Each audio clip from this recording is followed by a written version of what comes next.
¿Qué tal amigos? ¿Cómo están? Bienvenidos a el episodio número 9 de Apuntes de Periodismo. Mi nombre es Juan Carlos Sánchez Díaz y me acompaña mi colega y amiga Michelle Estrada Torres. ¿Cómo estás, Michelle? ¿Cómo te va? Todo muy bien, Juan Carlos. ¿Cómo va ese verano que te veo como más bronceadito que de costumbre? Estoy más bronceado. Ayer regresamos, justo ayer de hecho regresamos de la playa, Lice y yo, así de vacaciones. Y bueno. Y hoy está la casa hecha un caos. Por eso estoy en este rincón así todo aislado. ¿Ustedes qué onda? Pues yo no he tomado vacaciones oficialmente, pero sí pude descansar algunos días en julio, así que también me fui a la playa. No, qué bueno, porque de hecho, o sea, sobre todo en este tiempo de pandemia, híjole, hace mucha falta, ¿no? Es muy desgastante estar en el periodismo porque hay demasiada información y de hecho creo que eso probablemente tiene que ver con el tema que vamos a tratar hoy. A ver, dinos, explícanos de qué vamos a hablar. Pues mira, realmente te lo comenté, me pareció que era bueno discutirlo o abordarlo aquí en el podcast. Si el periodismo es bueno o no es, o si eso es algo muy tajante. Y quería tomarlo como punto de partida. Si nos parece que existe tal cosa como un periodismo mediocre, o un periodismo malo, o un periodismo regular, o eso definitivamente no es periodismo y es otra cosa. Básicamente esa es la inquietud. Yo creo que puede haber mal periodismo, pero no en un sentido de que alguien esté haciendo las cosas mal deliberadamente, sino que a lo mejor pues todavía no alcanzas un cierto nivel de experiencia o un cierto nivel de conocimientos. Ya ves, ¿te acuerdas que la otra vez estábamos incluso platicando sobre en dónde se aprende más, si en la academia o en la calle, el periodismo? Sí. Entonces a lo mejor puedes hacer un periodismo malo por inexperto, por falta a lo mejor de conocimientos, pero cuando ya lo haces deliberadamente, a ver, porque sí podemos identificar cuando estamos haciendo mal periodismo, ¿no? Es decir, cuando no hay una ética que acompañe, o una ética responsable que acompañe nuestras acciones periodísticas, o cuando no hay un objetivo claro, o cuando los que sí se supone que son periodistas están más bien dedicándose a manipular la información. Ese ciertamente no es periodismo, ¿no? O sea, eso no... Uh-huh. No puede ser catalogado como ni siquiera como mal periodismo. Ese no lo es ni siquiera, ¿no? Pues mira, yo creo que no. Lo que pasa es que hay que identificar siempre una falla. En el mal periodismo siempre hay algo que no se hizo bien o no se hizo de la manera correcta. Y me parece a mí que en ese punto, yo lo he analizado, llevo muchos años haciéndolo, tengo colegas muy respetadas. Que una de ellas, Wilda Rodríguez, siempre habla de hay buenos y malos periodistas, hay periodismo mediocre y hay periodismo bueno, de excelencia. Pero yo tengo problemas con esa aseveración porque la realidad es que en algún momento uno falla porque no buscó todos los datos, así que no estás dando la información completa para lograr un balance informativo y para no engañar a la gente, ¿no? Porque también hablar de medias verdades o dar información sesgada, eso también se presta para interpretaciones incorrectas. Sí. O fallaste en la ética, que esa yo creo que es la fundamental, y hay mucha falla ética que nosotros hemos discutido aquí consecuentemente, y se hace deliberadamente, definitivamente, porque fallas éticas que ocurren por desconocimiento, pues siempre hay un punto en el nivel de jerarquía donde está fallando. Quizás la persona inexperta no se está dando cuenta de cierta falla o de que el comportamiento no fue el adecuado, pero alguien tiene que haberlo visto antes de que se publicara. Así que me parece a mí que sí, y yo creo que es porque no se conversa. Me parece que porque no hablamos de realmente qué es el periodismo y qué se supone que se espera de nosotros. Entonces, y yo creo que esto tiene que ver con el segundo tema, a lo mejor que podemos abordar. El periodista debe ser obsesivo, debe de tener como una especie de TOC para poder ejercerlo bien, ¿no? Porque, a ver, sí, el periodismo tiene que ser de precisión, no podemos estar haciendo medias tintas, o sea, de como esos titulares que dicen aproximadamente tantas... No, güey, o sea, cierra los números o asegúralos, digamos. ¿Tienes el dato o no lo tienes? ¿Tienes el dato? No, y de hecho tienes el dato correcto o no lo tienes. Porque exacto. También me ha pasado que, bueno, es que es lo que yo vi. bueno, es lo que yo creo. No, a mí no me sirve de nada. A mí nada me parece, que tú creas. O fue mi impresión. Fue mi impresión, no, la chingada. O sea, ciertamente nosotros estamos actuando, es que está aquí Lisette pasando y haciendo mucho esfuerzo para que no se oiga la llave. Sí soy yo, pero no hay problema. Y entonces, a ver, hay veces que, o sea, tú acudes a una cobertura y ciertamente estás reportando lo que tú estás viendo. Y si algo te está dando la impresión de X o Y, eso es lo que escribes, pero lo que ya decíamos, hacemos un ejercicio honesto al respecto porque no podemos ser objetivos, ¿no? Claro. Pero cuando tú no tienes conocimiento de causa, como es decir, oye, van a vacunar mañana el gobierno. Fíjate, yo creo que sí. No, chingada. O sea, ahí no puedes decir yo creo. Ahí sí tienes que verificar fuentes, preguntar, hablarle a alguien o escribir un mensaje o alguna razón. Es decir, ahí no hay margen del yo creo o de yo pensé o es mi percepción o basándome. No, ahí sí es corroborar. O la otra, yo muchas veces he corregido a algún editor porque cometió algún error, publicó un error de algo. Y entonces le pido cuentas de por qué. Ay, es que yo así lo vi.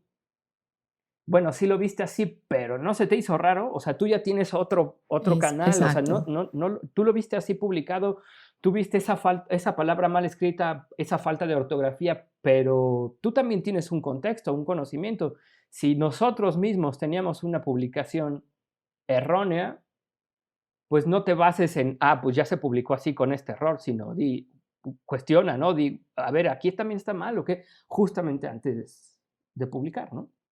Exacto. Cuando a mí me ha interesado mucho este tema, lo he conversado con otros colegas anteriormente, porque me parece a mí que si no se habla, no podemos enmendar las cosas que están incorrectas. Y eso es uno de los objetivos de este espacio y de conversaciones que nosotros tenemos fuera del podcast, ¿verdad? Y que hemos tenido por muchos años. Si no se conversa, no se enmienda. Entonces, bueno, hacer esa autocrítica es bien importante y bien necesaria.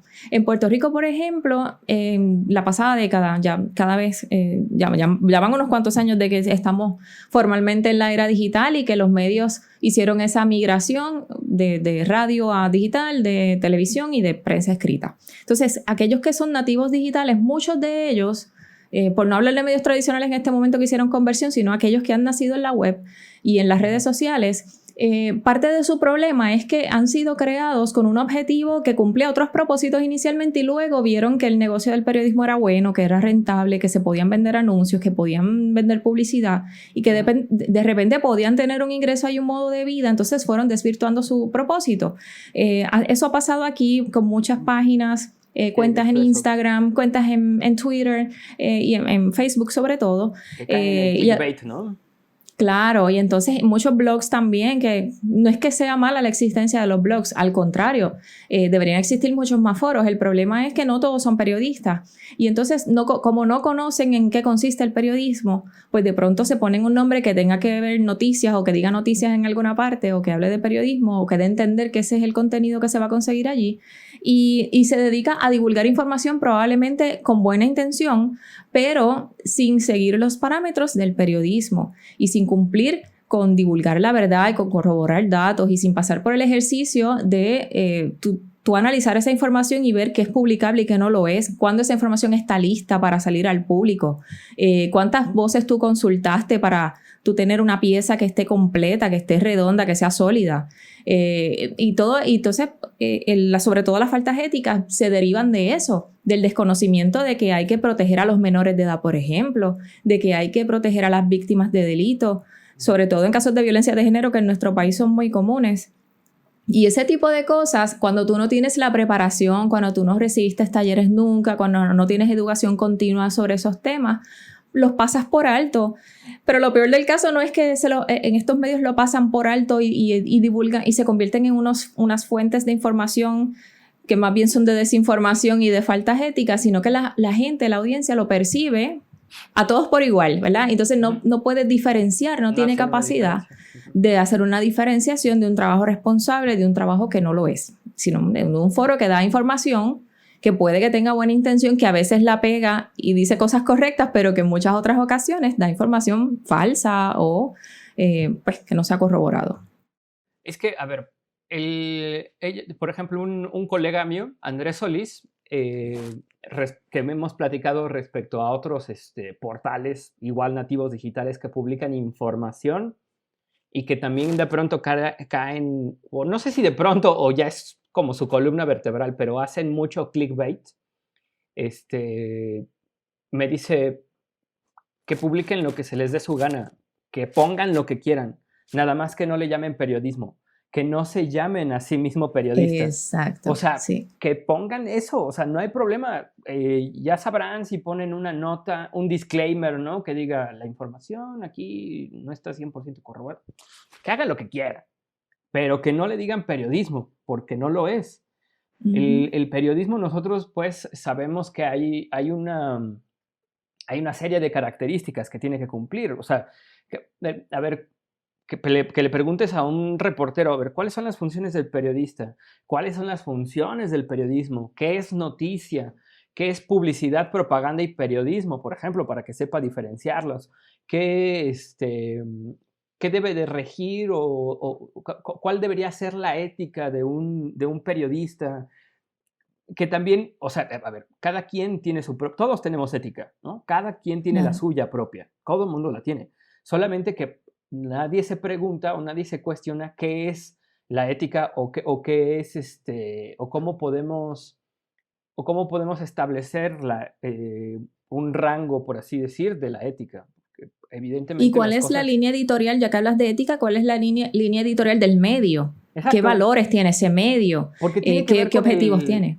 Tiene que ver incluso con el contexto social, económico del sitio donde está, ¿no? Porque, por ejemplo, a ver, Puerto Rico y México son países súper parecidos, bien similares, pero aún así, pues, hay cosas que de pronto nos diferencia porque la ética puertorriqueña y la ética mexicana también tienen ciertas diferencias. Y la ética de Juana Díaz o la ética de San José o la ética de Puebla y la de Ciudad de México también tienen ciertas diferencias, ¿no? A lo mejor algo que aquí es normal. ¿Cómo podemos establecer algo que es ético? Porque es costumbre, porque es normal, porque es lo que le acomoda a la mayoría, que también es evolucionable, etcétera. Exacto. Pero a ver, a lo que voy es que muchas veces, no sé cómo lo vean allá en Puerto Rico, pero descalifican a determinada marca,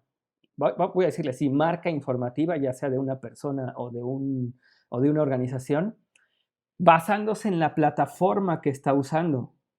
Entonces, no, es que se lo está diciendo en TikTok y todo lo que dicen en TikTok está mal. O todo lo que está en YouTube, a ver, no, espérame. Y me voy a basar en esto. Hay un dicho que tenemos los fotógrafos que dice que el equipo no hace al fotógrafo. O sea, hay dos cosas, tomar fotos o producir fotografía. Son bien diferentes. Y además, si el equipo no hace al fotógrafo, quiere decir que yo puedo hacer una buena fotografía, una buena cobertura con esto o con una cámara que cuesta $10,000, ¿no? O sea, puedo hacer una cobertura periodística de calidad con ambas. Lo que pasa es que yo tengo colegas que pareciera que el equipo sí los define. O sea, independientemente de que tener un buen equipo te ayuda mucho y puede marcar diferencias, pero toman una fotografía con un celular y les vale 3 cacahuates el hacer un buen encuadre o el medir bien la luz o que esté moviendo. No les importa. ¿Pero por qué celular, güey? Entonces, ese mismo tipo de pensamiento, pero sigue siendo fotógrafo. No, pero, a ver. Entonces, ese mismo tipo de pensamiento, esa estructura, se traslada al tema del periodismo. Bueno, es un tweet. Bueno, es un TikTok, pues puedo decir lo que sea. No, güey. Exacto. O sea, ¿eres periodista o no eres periodista? Punto. Y entonces eres periodista en todos o en la gran mayoría de los aspectos de tu vida, ¿no? Que yo creo que eso tiene que ver a lo mejor con el tema segundo que estábamos planteando, cómo nos ha cambiado la vida al ser periodistas. Por ejemplo, tú dices que antes no decías malas palabras. No las aquí decía. No has dicho en este espacio nunca, ni una. porque tengo que proteger mi imagen. No, yo no era mal hablada, me puse mal hablada con el paso del tiempo y el periodismo me ha dañado. Bueno, mi madre me lo dice, me dice, tú no hablabas así. Pero el periodismo, pero decir malas palabras incluso no te ha dañado, te ha mejorado. He ganado vocabulario. Y aparte es muy liberador. Eso sí. Una persona que dice groserías es mucho más relajada, ya dice... Sí, cuando yo era más joven decía, pero es que hay otras palabras para decir, ¿cómo es? Transmitir ese sentimiento, no. Hay unas palabras que hay que decir. Pero es que por ejemplo, de verdad es una chingadera algo, hay que decir que es una chingadera, no podemos acomodarle así como que... No, o sea, hay que ser objetivos. Exacto. Hay que ceñirnos a la verdad. Pero bueno, más allá de las malas palabras, ¿verdad? Sí. Que también son muy subjetivas, así que pues por eso no vamos a mencionar aquí, porque algo que quizás sea inadecuado. Para que nos moneticen. Aquí a lo mejor allá es aceptable. Y, ¿verdad? No sabemos dónde nos están escuchando o nos están viendo. Pero a mí sí me parece que me ha cambiado el ser más... Yo te decía al principio, bueno, hace unos podcasts atrás, que yo entré al periodismo porque me gustaba escribir y porque sentía que era buena en eso. Yo realmente no tenía mucha conciencia del impacto social de este oficio. Y eso a mí una de las cosas que yo he ganado con el tiempo es poderme dar cuenta de la importancia del trabajo del periodista en la sociedad y como una cosa que tiene que ir obligada con eso es estar consciente de lo que pasa en el país. O sea, me ha dado apertura, me ha dado posibilidad de expandir mis ideas, de estar abierta a otras opiniones, que también era un poco más cerrada al principio, ¿verdad? Porque uno va en un proceso formativo. A mí la universidad me cambió muchísimo. Mucho de lo que yo soy hoy lo formé en la universidad, o sea, se formó esa zapata en la universidad, pero todavía era conservadora en algunas cosas. Ya está, eso ha cambiado, o sea, soy más liberal posteriormente con el paso de los años. Me siento que soy más justa quizás porque puedo tener más empatía. O sea, que he ganado unos valores en mi vida que me ha dado la profesión. Yo fíjate que le he tomado una no sé, como torneado, como afianzado, no sé cómo decir, este aspecto, esta relación que tienen las palabras, la verdad y la mentira. Ahora, así como tú dices, no, es que yo no sé malas palabras, yo no digo mentiras, cabrón, no me sale, o sea, tampoco me las quiero dar así como de, es que la ética no me lo perdona. No me sale, o sea, normalmente no tengo filtro y digo lo que inmediatamente estoy pensando, y entonces eso me hace que pues, no me salgan las mentiras, cabrón, o sea, es la neta. Y entonces eso lo he tratado, bueno, no lo he tratado, sino lo que me ha pasado que se acomoda mucho en este ejercicio periodístico. Entonces, no me sale salir con una información que no tengo yo precisa, que no tenga yo corroborada, verificada. Incluso en la redacción de pronto tengo muchas discusiones de, a ver, sí, así, tal cual, 1, 2, 3, y luego hasta Karen de pronto, porque ya lo hacemos hasta de relajo, empieza así como de, ya van a empezar, cabrón, porque le empiezo, aunque sea de relajo, pero empezamos en una conversación como mucha de precisión, de tiene que ser punto por punto por punto, porque te das cuenta y entonces dimensionas el verdadero poder de la información.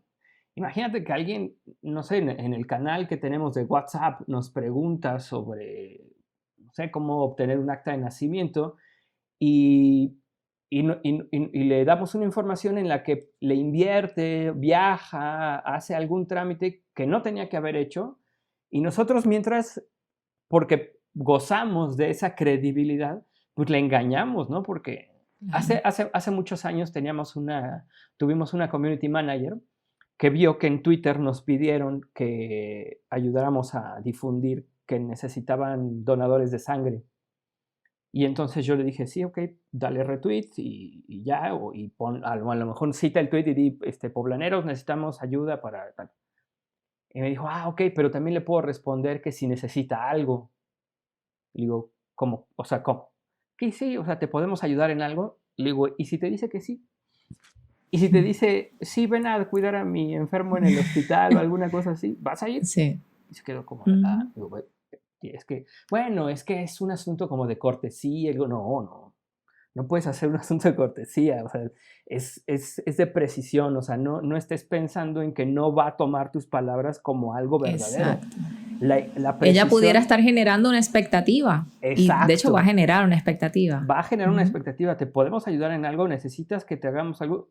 No, güey. ¿Qué tal si te dice, sí, necesito 10,000 pesos aquí para a ver qué vas a hacer?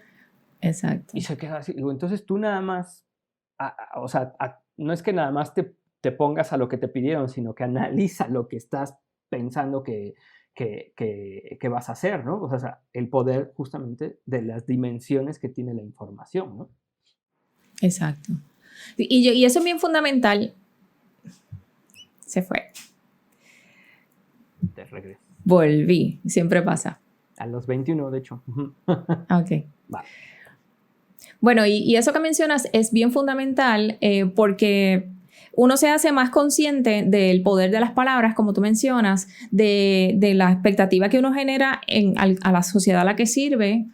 Podemos ser periodismo hiperlocal o podemos ser periodismo nacional o podemos ser una cadena como CNN, BBC News o cualquiera de las otras que son internacionales, y las expectativas de igual manera se van a formar. Las personas te creen, ¿verdad? Y uno genera eso, las personas te respetan, que tú ganas el respeto de un grupo de personas que te sigue, que lee lo que tú escribes, que lee y está consciente de la información que tú estás divulgando, y tú tienes que ser consistente a lo largo de tu vida mientras tú seas periodista. Cuando tú decías periodista la mayor parte del tiempo, pues mira, periodista todo el tiempo.